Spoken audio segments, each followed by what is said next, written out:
When I thought in terms of what I wanted to call this lesson, I really had to spend some time thinking about it. Because as I mentioned at the top of the course, a lot of my motivation for wanting to be able to use a product like this to offer what it enables me to offer to my clients is based on what, again, many clients are reporting is the number one reason why they leave their accountant or bookkeeper, which is that they're not getting that strategic guidance.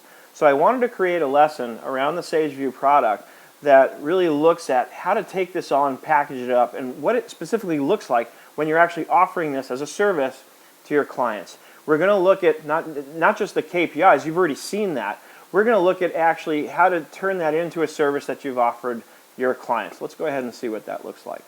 Keeping your customers with SageView.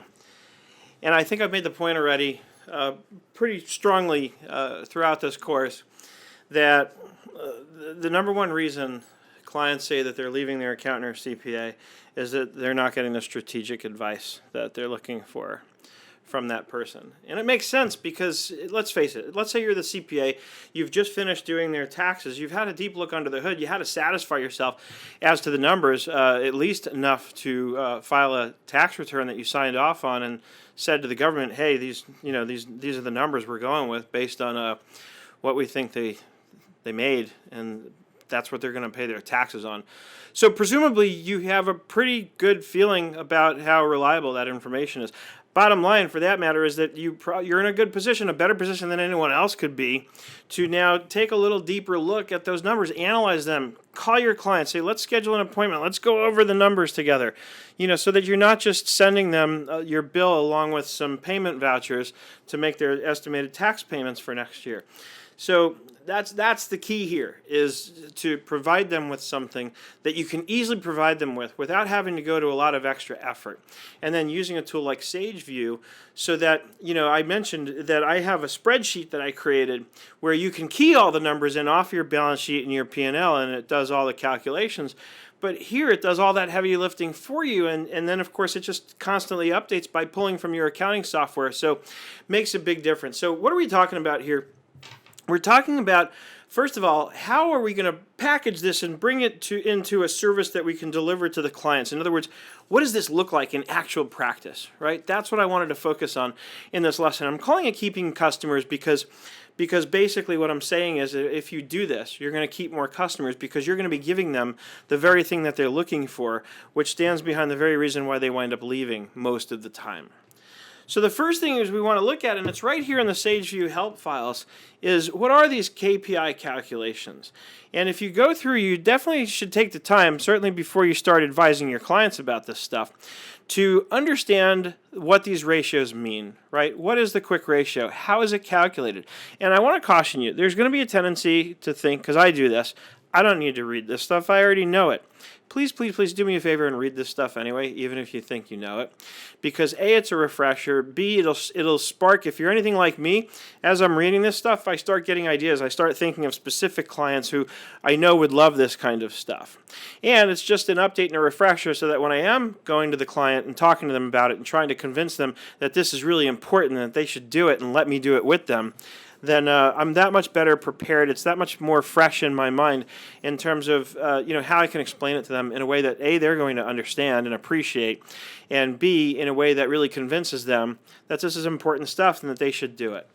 And what I would suggest is the first time around, when you're trying to convince your client, have them review it with you. Just don't talk to them about doing it every month or quarter. Just say, look, I want to get on a call with you, and I want to go over some of these ratios. I've just had a deep look under the hood of your company. I'm very well acquainted at the moment with your finances, and I want to make sure I can get the most out of that you can get the most out of that. So let's go have a look. So then you send them an invite, have them sign up in SageView, connect the accounting software, and start looking at these ratios, right? Review this. Please take the time to review this. No matter how much you think you already know this stuff inside and out, it still can only help and get you better prepared to, kind of explain it all to your client.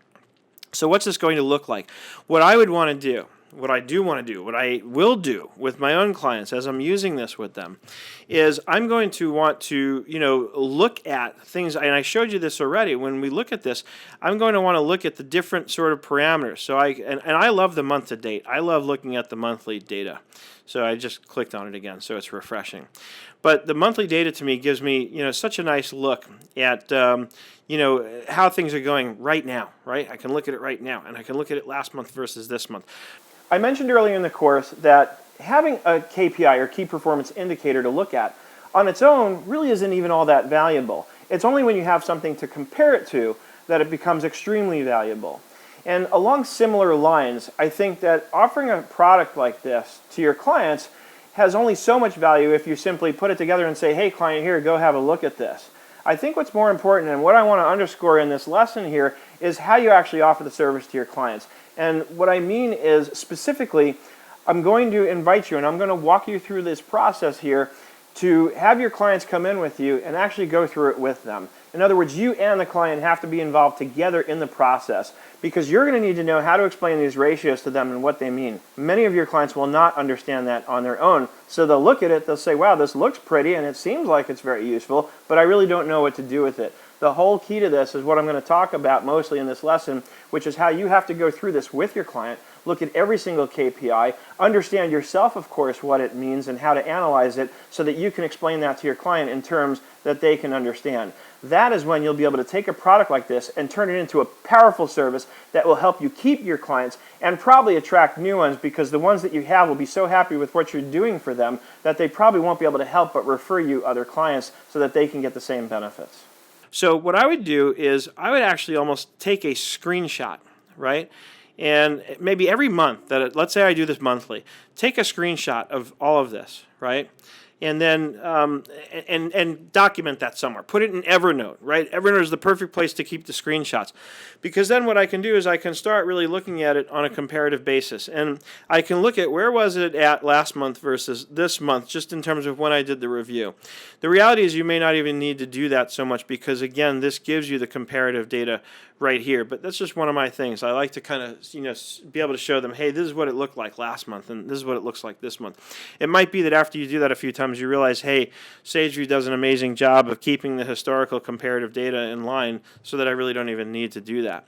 But the point is I want to remember, when I'm looking at it this month, where things were at last month so I can look at these trends. Because as I've already mentioned in this course, it really, looking at the ratios by themselves is good, but what's much better is having something to compare it with, right? So over here on a month-to-date basis, look, for example, my quick ratio is not changing much. But if I change it to let's do a quarter-to-date to start.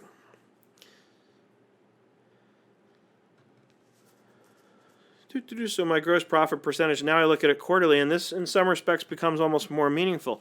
Not much going on here with the quick ratio, so I'd probably want to take a look at my assets and liabilities at a certain point. I'd probably go back to my accounting software and look and see, why isn't this coming up with any results? Again, we're in a demo company with sample data, so that's probably why. Normally, I'm sure you'd see stuff here.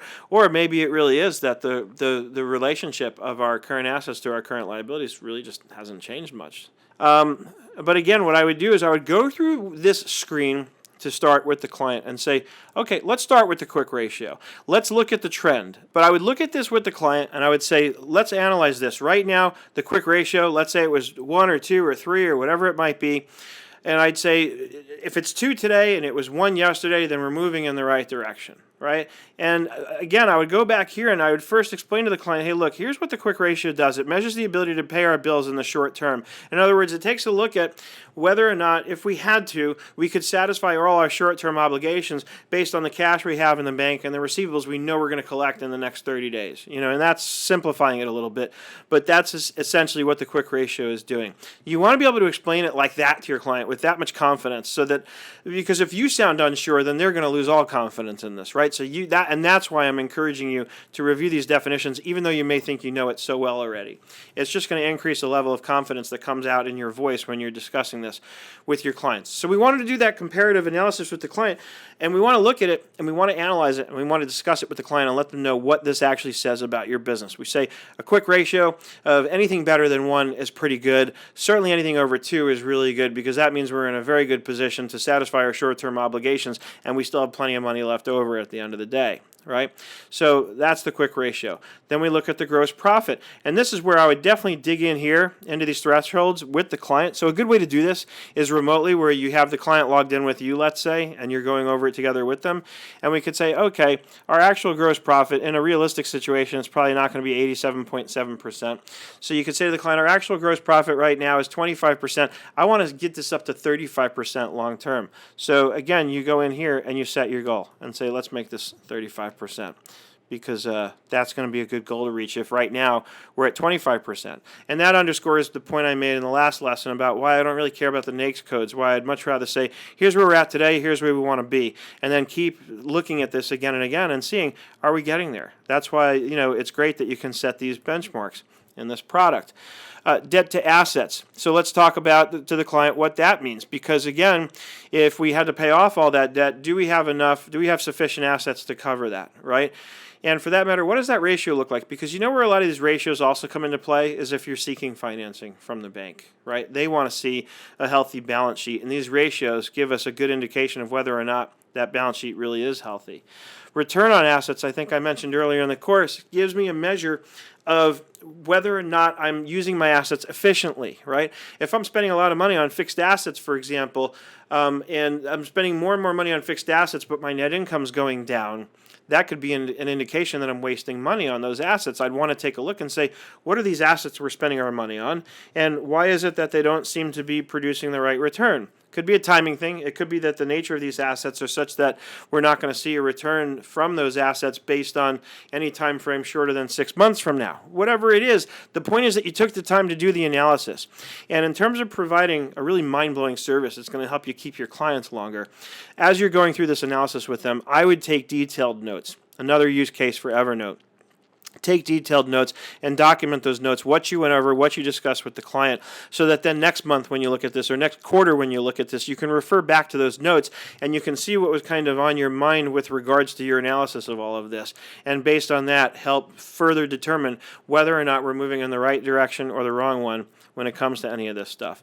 Inventory turnover. This is a great indicator in terms of cash flow, right? Liquidity. Because let's say my liquidity is low, and let's say my inventory turnover seems to be low compared to what it should be, then that's an indication that I'm spending too much on inventory, maybe accumulating too much inventory. Maybe I need to slow down on buying inventory, or maybe I need to take a look. Maybe I've got a lot of old inventory that should come off the shelf, should be written down, right? Because it's obsolete, let's say. So again, really important to look at this and see where this is going. In a perfect world, we only buy as much inventory as we absolutely need to make sure that we can fulfill our orders. As soon as we can't fulfill our orders because we didn't buy enough, that's a problem. But at the same rate, if I'm accumulating inventory because I'm buying much more than what I'm selling, that's where looking at the inventory turnover ratio is going to help me to make sure that I'm not getting into any kind of dangerous area where if I do accumulate inventory, then I do increasingly run the risk of that inventory becoming obsolete. So again, this is as I'm explaining it to you, this is how I would explain it to my client, and so that we can look at it. And I guarantee you the client's going to have some feedback and comments and ideas and thoughts, which is going to spark even more conversation. And a lot of those conversations are the very kind of things that lead into, hey, you know what? For an additional $500 a month, we can do this every month for right now.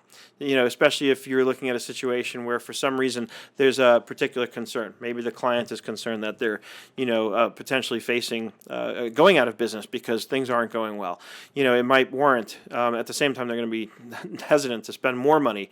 But you get my point. The point is that a lot of times these conversations you have with them, when you're looking at really valuable and useful information like this, can easily spark the conversation about, hey, you know what? And let me back up a second.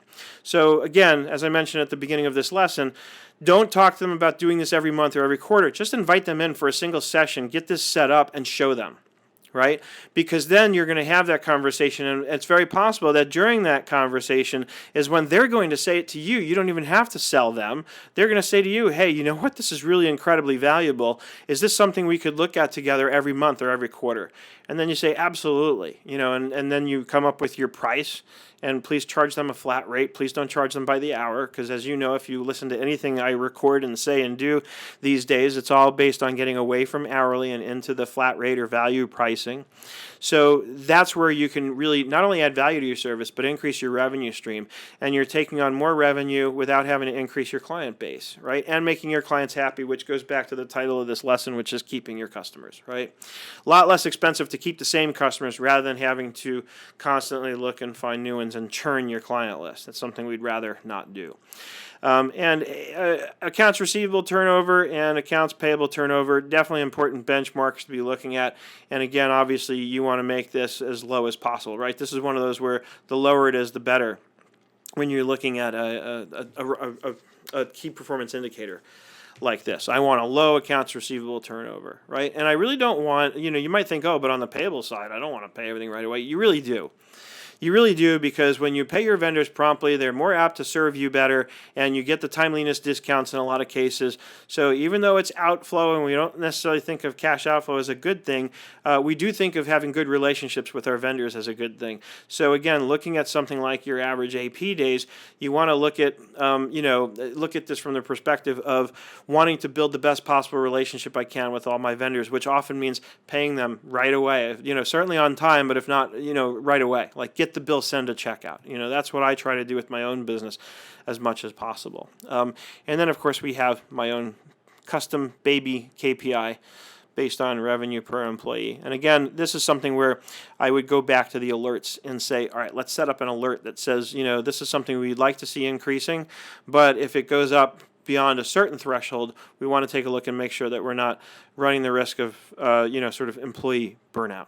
So this is how I would actually use this on a monthly basis with my clients, is I would analyze each one of these KPIs. I would document what we saw, what we discussed, what we said that it said about the state of their financial affairs, and for that matter, any decisions that we might have been made based on that. It might be that a lot of follow-up items will come out of this that you say, okay, let's monitor this closely, or you know what, our AR turnover is really slower than we'd like it to be. Let's go back into the accounting software, let's run a receivables report, and let's see how we can start encouraging these clients to pay sooner. Maybe by offering them a timeliness discount. Maybe by setting up some kind of an automated reminder that goes out from our accounting software that says, hey, we need you to get paid. I mean, I experienced that recently as of the time I'm recording this. One of the applications that I use to manage projects, when in the rare case that I'm billing somebody and not getting paid up front, when somebody goes late, and especially if they don't respond to my follow-ups asking about payment, then I use an automated system that just sends them a reminder every day, Monday through Friday.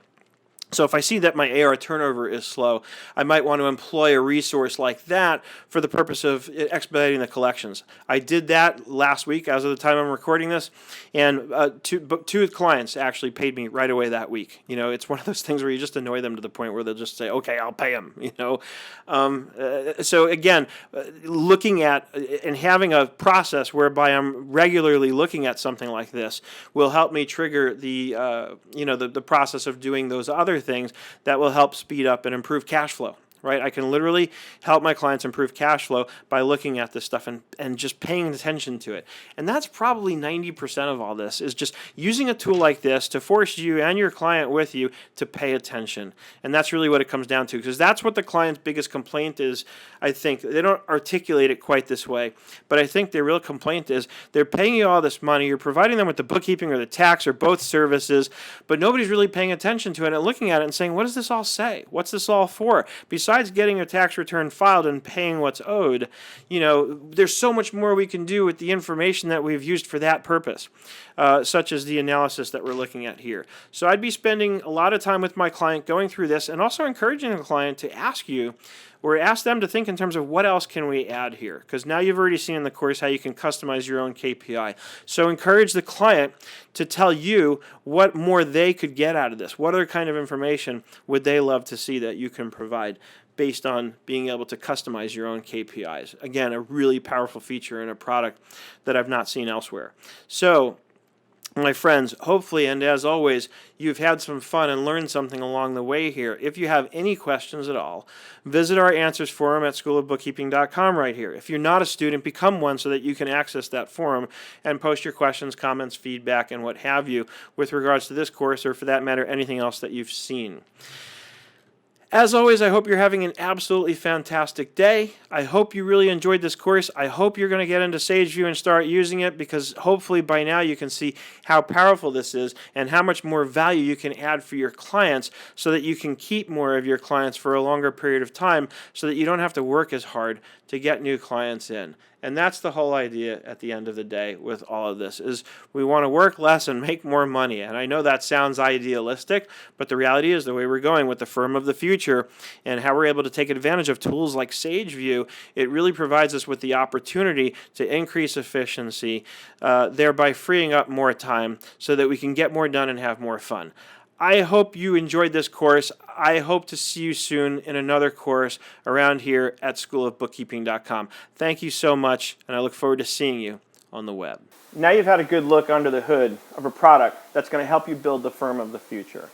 Hopefully you've got it by now in terms of what I've been trying to underscore throughout this entire course. Our roles are changing, which means that we need to roll with those changes. And by that I mean we need to offer more strategic advice and guidance to our clients, because it's not going to be enough just to give them a set of reports every month, especially if we're not reviewing those reports with them and helping them understand what they say. Now we're going to add on to that not only the reports, but the KPIs, the information that can be derived from the information that's in those reports, and how we can use those as benchmarks for setting, achieving, exceeding, and beating our goals for our clients. Because if our clients at the end of the day can't help but feel that a lot of their success with their business is attributable to the service that we've provided them, then you definitely can't lose, and there'll be no stopping you, because all they'll be able to do at that point is refer you more clients. So it's really important to me that you as an accountant or bookkeeper understand the importance of providing a service like this to your clients. It will make all the difference and make you stand out in the crowd. It's how you'll create that noticeable difference between you and the other accountants and bookkeepers out there and what they're offering to their clients. I hope you've got that. I hope you have had some fun here along the way, as well as learned a ton. And as always, I'll see you in the next course.